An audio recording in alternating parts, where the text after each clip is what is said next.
Sawa ka na ba sa tortang talong? Try this easy recipe para sa panibagong panlasa ng mga anak mo.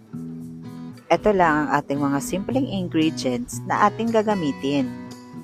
Pag meron ka nang na-prepared, i-cut mo ang talong into small pieces at ilalagay natin ito sa food processor para mas pino at mas madami tayong magawa.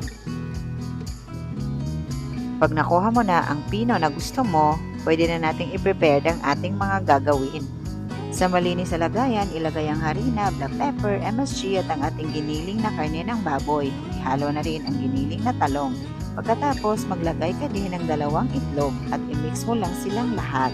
Pag nakuha mo na ang gusto mong consistency, pwede na tayong mag-fry.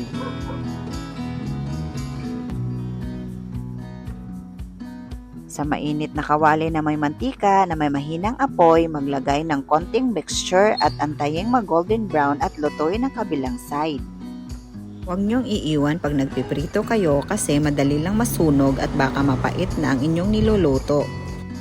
Pwede niyong i-adjust kung gaano kakapal o kanipis ang inyong lulutuin para mas marami kayong magawa.